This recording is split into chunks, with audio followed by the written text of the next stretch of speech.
What is hatching, Tug Peeps? Old Man Tough coming at you today with our Season 2, Week 2 SMD Draft League match versus the one and only member of the Pittsburgh Pirattatas front office, the Bill Standish.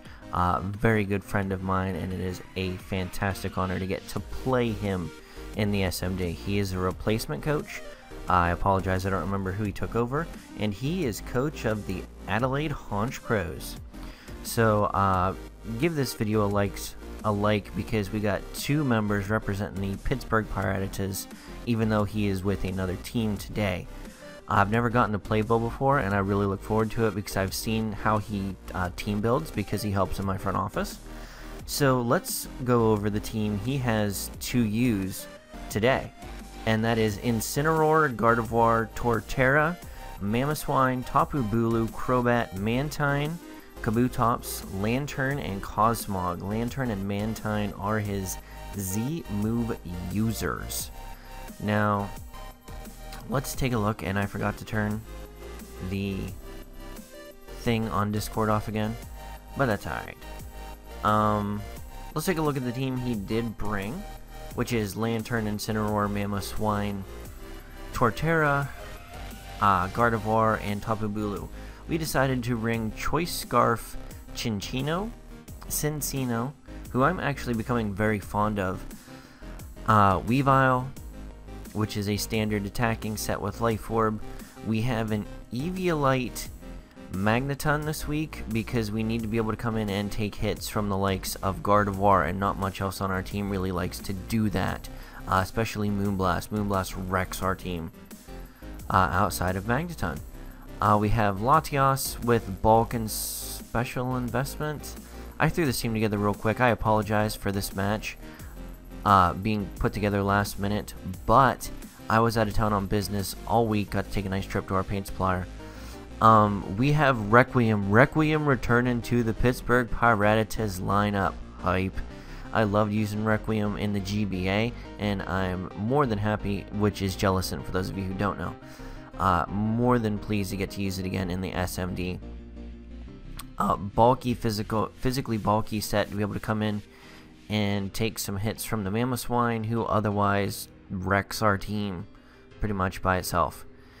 And last but not least, we have the Chatot with Normalium Z for the Boom Burst because we need it to be able to hurt some things, especially things like, I think it's Torterra and Lantern. If they're especially bulky, we need it to get closer to one-hit KO range on them. So that's where we're sitting at. And he brought, like I said, Lantern, the Incineroar, the Mamoswine, Torterra, Gardevoir, and Tapu Bulu. For those of you who don't know, in the United States of America, I don't know how global it is Father's Day. So happy Father's Day to all the Polka Dads out there. If you are watching, happy Father's Day. Thank you for investing in your children's lives. If you're obviously a product of a father at some point, be sure and wish your dad a happy Father's Day. Let's dive into this match. We've been rambling for almost 4 minutes now, and we're gonna take a look. We are gonna lead off with Cincino, the Pimp Slap again, and he's gonna lead off with Land Turtle. And I wasn't sure if he would stay in at this point. Tail Slap's gonna be doing neutral damage. Bullet Seed would be doing neutral damage. So we're just going to U-turn out. I really thought he would switch into something else, possibly his answer for this. So we're just going to U-turn turn 1. That does a huge 40%. And we ran the calcs and we realized this could be mixed bulky. But he's going to set up the rocks, and I kind of figured that's what was going to happen. Or if he went for a grass move, which was a perfect opportunity for me to bring in Sour Note, the Chatot. And we are just going to Z Boom Burst whatever he brings in. I ran the calcs, and if he's specially defensive at this range, it's still possible I will not kill him with the Z Boom Burst. So we're going to definitely get a great idea as to what set he is with this Z Boom Burst, should he stay in. And that's what we're going to do. It turns into the Breakneck Blitz, and as we can see, he does survive. but because we are flying and we do have a little bit of bulk investment this week, because we only had to run enough speed. I believe we're modest. We might be timid this week, but we only had to run enough speed to outspeed max speed Mammoth Swine. If he was scarfed, he's going to be able to outspeed max speed of us anyways. So we were able to drop a little bit in bulk, which allows us to live that a little bit better than we would have normally. But we'll be able to finish off whatever comes in next with the Boom Burst. I thought about roosting this turn, simply because he was doing less than half. But then it dawned on me, if I roost the Bullet Seed or Seed Bomb that he's doing, is going to be doing more damage. We lose our flying type resistance. So he's going to endure this turn, getting cheeky with it, and we are just going to Boom Burst. He does survive, so his Torterra lived 2 Boom Bursts, dies to a 3rd. I don't want to switch out here because this thing's coverage is just fantastic against my team.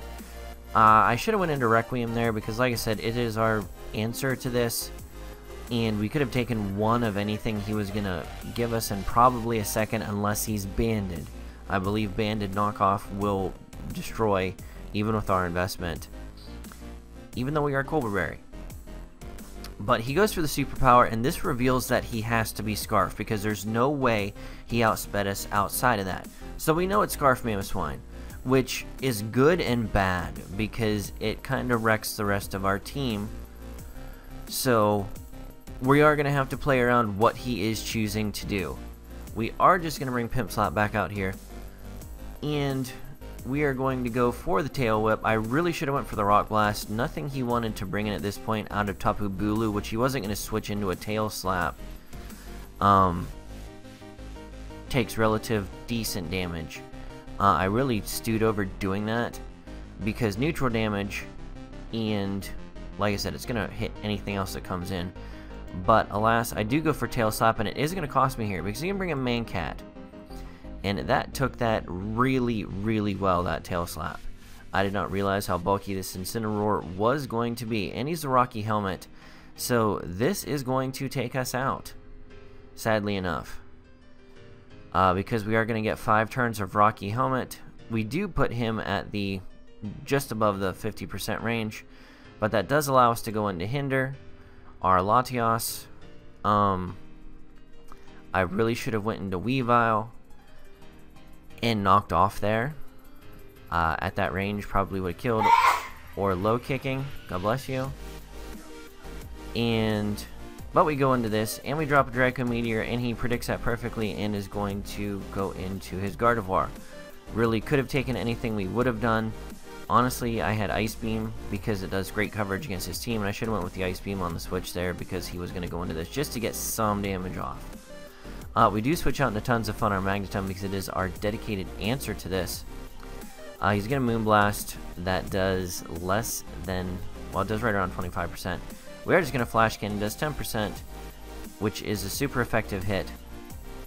And we're going to switch out here.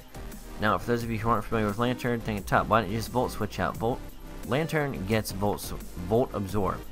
So my thought was, we Volt switch, he is going to just get all his health back, and that would be no bueno. We see he isn't leftovers, so odds are he's possibly a Assault Vest. I could be mistaken, I don't know for certain.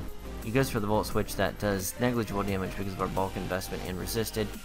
He is just going to go for the knockoff here, which is going to take down our Hinder. I really didn't have a safe switch at this point because I didn't think he was going to go for the superpower again. He could have gone for the Earthquake, predicting anything else to come in, and it would have two-shot anything. So, that's no bueno. Gravedigger's going to come out here, and we are just going to knock off to get rid of whatever's item he brings in. We are going to get Rocky Helmet Recoil and the Life Orb now. We're going to go for the low kick. That is going to take out this Incineroar. He's going to bring Mammoth back out. He goes for the Earthquake. Not really a safe alternative for us to do there. This does give us the chance to bring out Requiem. And just go ahead and drop Will-O-Wisp. We get Tapu Bulu Burn, which is fantastic. Tapu Bulu isn't going to have a whole heck of a lot. for Magneton. Just kidding, he has superpower also. So he predicts a switch there fantastically. We're just going to flash cannon because that's all we really have left to do at this point. And we're going to continue to flash cannon, staying in. We should be able to take a volt switch with the Eviolite. It's going to go back out into this.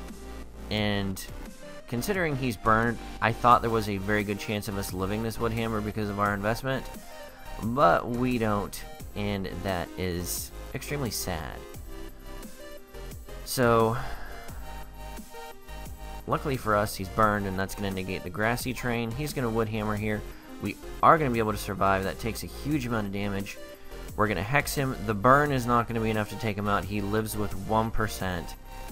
And Tapu Bulu is going to get the last hit off here, but he will go down to the Recoil, which, if I'm not mistaken, gives us a 3-0 loss to Bill Standish on this matchup. So we are 1-1 in the SMD. Go over and be sure to shoot congrats at Bill Standish. Give him a thumbs up. I'm not sure if he'll be uploading his side of the battle or not. If so, links will be in the description as always. So be sure and check him out. Like I said, he's a fantastic battler and all-around awesome guy. So go check him out. Anyways, guys, this has been Old Man Tup, and I'll catch you on the flip side. Peace.